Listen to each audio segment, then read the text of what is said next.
রায়চৌধুরী নামটা এতটাই ভারী কি যেন মনে হবে কোনো নামি দামি ব্যবসায়ী ঘরানার বংশধর। কিন্তু আমরা যে অয়ন চৌধুরীর কথা বলছি তার শরীরে রন্ধ্র রন্ধ্র থেকে প্রতি মুহূর্তে ঝরে পড়ছে অসহায়তা। সে বড়লোক পরিবারের জামাই হলেও বাড়ির চাকর বাকররা পর্যন্ত তার অবস্থা দেখে ঠোঁট উল্টে বলে, তোমার দুঃখ কষ্ট চোখে দেখা যায় না, কখনো টাকার দরকার পড়লে বলো। সাধারণত অয়নের মতো বড়লোক বাড়ির জামাইরা দামি গাড়ি চড়ে গোটা শহর ঘুরে বেড়ায় কিংবা কোনো নামি নাইট ক্লাবে গিয়ে পয়সা ওড়ায়। কিন্তু অয়নের জীবনে এসব সুখ স্বাচ্ছন্দ্য কিছুই ছিল না।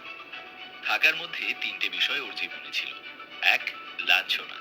দুই, প্রচুর লাঞ্ছনা। তিন, প্রচুর লাঞ্ছনার ওপর লাঞ্ছনা। আর হ্যাঁ, মাঝে মাঝে যখন সে দেখতো কোনো রিচ হাজবেন্ড বউকে দামি রেস্টুরেন্টে খাওয়াচ্ছে, তখন সে মনে মনে বলতো, একদিন আমারও সময় আসবে, তখন আমিও দামি স্যুট বুট পরে এরকমই দামি একটা রেস্টুরেন্টে আমার বউ শ্রীমন্তীকে নিয়ে ক্যান্ডেল লাইট ডিনারে আসবো। আর যখন ও আমার গলা জড়িয়ে ধরে রোমান্টিক গানের সাথে একটা ডুয়েট ডান্স করবে, তখন তো রেস্টুরেন্টে থাকা সব বড় লোকদের চোখ একেবারে ধাঁধিয়ে যাবে। ভাবতে ভাবতে ঘুমের মধ্যেই অয়ন কোল বালিশটা শক্ত করে জড়িয়ে ধরল বুকের মাঝে। আর তখনই অয়নের ফোনটা বেজে উঠল। ঘুমটা ভেঙে হন্তদন্ত হয়ে উঠে বসে অয়ন দেখল দিশা ফোন করেছে। দিশার নম্বরটা দেখা মাত্রই অয়নের মন থেকে সব রং যেন উড়ে গেল। দিশা ওর স্ত্রী শ্রীমন্তীর কাজিন। সত্যি বলতে কি, মেয়েটা কোনো সময় অয়নের সাথে ভালো করে কথা বলে না, সর্বক্ষণ অয়নকে নিন্দে মন্দ আর ছোট করতে ব্যস্ত থাকে। অয়ন বেজার মুখে কলটা রিসিভ করতেই ওপাশ থেকে দিশা বলল, কি হলো অয়নদা, ফোনটা তুলছিলে না কেন? সামান্য একটা কল রিসিভ করতেও এত সময় লাগিয়ে দাও তুমি? দিশার কথায় অয়ন জবাব দিল, না না দিশা, আসলে আমি। কিন্তু অয়নকে মাঝপথে থামিয়ে দিয়েই দিশা বলল, যাই হোক, আগে আমার কথাটা শোনো। আমার একটা কাজ করে দিতে হবে তোমাকে। কে কে জুয়েলার্সে আমার একটা নেকলেস ঠিক করতে দেওয়া ছিল। দোকানের মালিককে ফোন করে দিয়েছি, তুমি শুধু গিয়ে নেকলেসটা নিয়ে চলে আসবে, ব্যাস। দিশার কথা শেষ হতেই অয়ন বলল, কিন্তু দিশা, আমার তো সময় হবে না, আমাকে ব্যাংকে যেতে হবে। অয়নকে শেষ করতে না দিয়েই দিশা টন্ট করে উঠল, কাম অন অয়নদা, খেয়ে পড়ে বেঁচে তো আছো আমাদের দয়াতেই, আমাদের ফ্যামিলির টাকায়, তাই এসব অ্যাটিটিউড মার্কা কথাবার্তা আমার সামনে বলতে এসো না। এখন যা বলছি সেটা করো। গয়নার দোকানে যাও আর নেকলেসটা নিয়ে এসো। অ্যান্ড লিসেন, নেকলেসের সাথে 30,000 টাকা ফেরত দেবে দোকানদার। ওখান থেকে একটা টাকাও যদি গায়েব হয়েছে, তাহলে কিন্তু তোমার কপালে দুঃখ আছে। দিশার কথায় ভীষণ অপমানিত হয়ে অয়ন বলে উঠল, তুমি এভাবে বলছো দিশা? কেউ কি বলতে পারবে যে আমি আজ পর্যন্ত কারোর এক পয়সা চুরি করেছি? তোমার যদি আমাকে এতই সন্দেহ, তবে কাজটা কোনো কাজের লোককে দিয়ে করিয়ে নাও। অয়নের কথায় দিশা খিলখিলিয়ে হেসে উঠল, আরে অয়নদা, এ বাড়িতে তোমার কদর কতটুকু তাকে রোজ তোমাকে মনে করিয়ে দিতে হবে? যে যে অপমান হতে না চাইলে যে কাজটা দিচ্ছি, চুপচাপ করে দাও, বুঝেছো? জিনিসগুলো নিয়ে 1 ঘন্টার মধ্যে সোজা আমার বাড়ি চলে এসো। নিজের বক্তব্য শেষ করে ফোন কেটে দিল দিশা। অয়নও ফোনটা হাতে ধরে ভাবছিল যেন এই মুহূর্তে সে পৃথিবীর সব থেকে অভিশপ্ত জিনিসটাকে হাতে ধরে রেখেছে। যাই হোক, নিজের ভাবনাটাকে সরিয়ে রেখে সে ফ্রেশ হয়ে সে আলমারি খুলল। সেখানে মাত্র দুটো শার্ট প্যান্টের সেট ঝুলছে। তার মধ্যে থেকে মোটামুটি ভালো সেটটা বের করে পরে নিল অয়ন। রেডি হয়ে ঘর থেকে বেরোতেই সে দেখল তার শাশুড়ি সুরভি মল্লিক নিজের কিটি পার্টির বান্ধবীদের সাথে বসে তাস খেলছেন আর গল্প করছেন। হঠাৎই সুরভি দেবীর এক বান্ধবী নিজের জুতোর দিকে তাকিয়ে বললেন, দেখ না সুরভি, তোর বাড়িতে আসার সময় আমার জুতোটা গেল ছিঁড়ে। সুরভি সাবলীল ভাবে হেসে বললেন, এতে এত চিন্তার কি আছে, তুই গল্প গুজব চালিয়ে যা না। এর মধ্যেই আমি আমার কোনো সার্ভেন্টকে দিয়ে জুতোটা মুচির কাছে পাঠিয়ে দিচ্ছি। পার্টি শেষ হতে হতে তুই তোর জুতো পেয়ে যাবি। জবাবে মহিলাটি বলে উঠলেন, আরে না না, তার কোনো প্রয়োজন নেই, আমার দামি জুতো আমি কোনো চাকর বাকরের হাতে দিতে চাই না। সুরভি হাসতে হাসতে বললেন, আরে যার কথা বলছি সে চাকর বাকরের থেকে একটু ওপরের স্তরে, ও তোর কাজ ঠিকঠাক করে দেবে। ঠিক সেই মুহূর্তেই অয়নকে ড্রয়িং হল দিয়ে যেতে দেখে সুরভি ডাক দিল, আরে অয়ন, একটু শোনো এদিকে, এনার জুতোটা ভালো করে মুচির কাছে নিয়ে যাও তো এখনই। সুরভির কথা শুনে ওনার বান্ধবী বলে উঠলেন, কি বলছিস তুই সুরভি? জামাইকে দিয়ে এসব কাজ করানো কি ঠিক হবে? বান্ধবীকে থামিয়ে দিয়ে সুরভি হেসে বলে উঠলেন, আরে কোনো ব্যাপার না, এসব কাজ ও অনায়াসে করে ফেলে। তারপর বাকি বান্ধবীদের উদ্দেশ্যে বললেন, আর কারোর কোনো কাজ থাকলে বলিস, অয়ন করে দেবে। সুরভির কথাগুলো শুনে অয়নের খুব খারাপ লাগলেও এসব কথা এখন ওর গা সওয়া হয়ে গেছে। খারাপ ব্যবহারে ও অভ্যস্ত হয়ে পড়েছে। আর এসব ভাবনার মাঝে হঠাৎই অয়নের মনে পড়ল আজ ওর জন্মদিন। কিন্তু এ কথা একমাত্র ওই জানে, বাকি কারোর ওর জন্মদিন নিয়ে কোনো মাথা ব্যথাই নেই। অয়ন শাশুড়ির দিকে চেয়ে বলার চেষ্টা করলো, কিন্তু মা, এখন তো আমি দিশার একটা কাজে।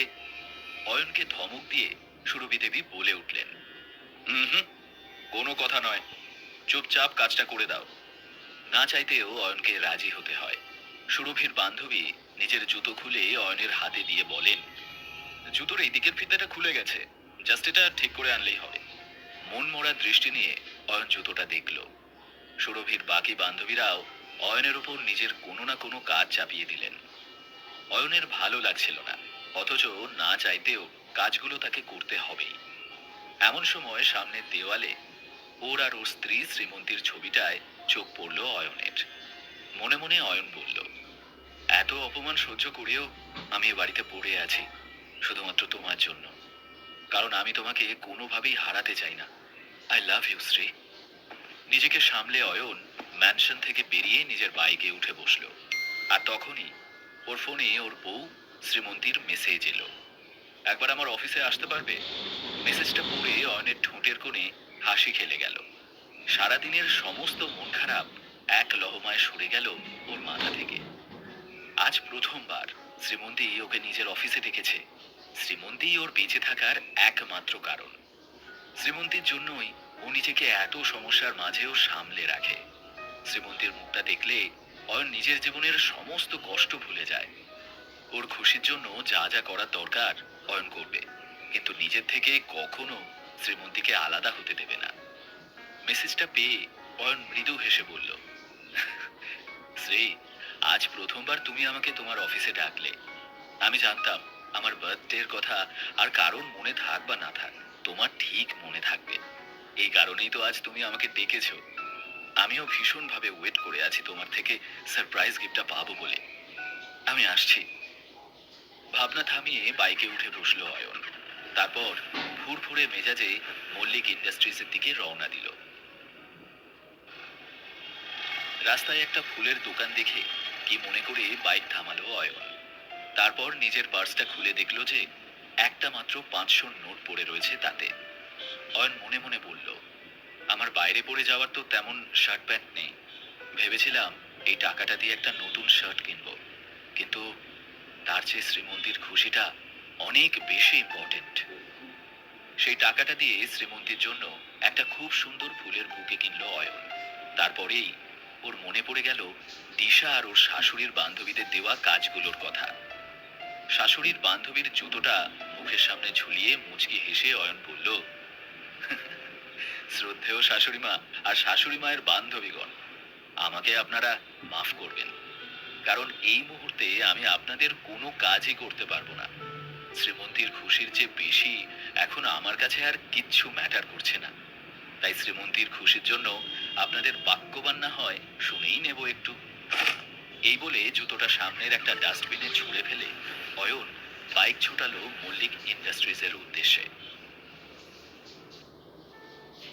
মল্লিক ইন্ডাস্ট্রিজ শহরের সম্ভ্রান্ত পরিবারগুলোর মধ্যে অন্যতম। মল্লিক পরিবারের নিজস্ব ব্যবসা। শ্রীমন্তী মল্লিক পরিবারেরই মেয়ে। অয়নের খুবই আনন্দ হচ্ছিল যে শ্রীমন্তী ওকে ডেকেছে। হয়তো খুব ভালোভাবে ওয়েলকাম করা হবে ওকে, বার্থডে বলে কথা।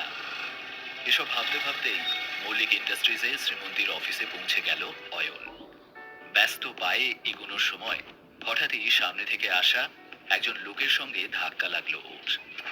অয়নের হাতে ধরা ফুলের বুকেটা পড়ে গেল। তার সামনে দাঁড়ানো লোকটিকে দেখেই বোঝা যায় সে বেশ অভিজাত পরিবারের।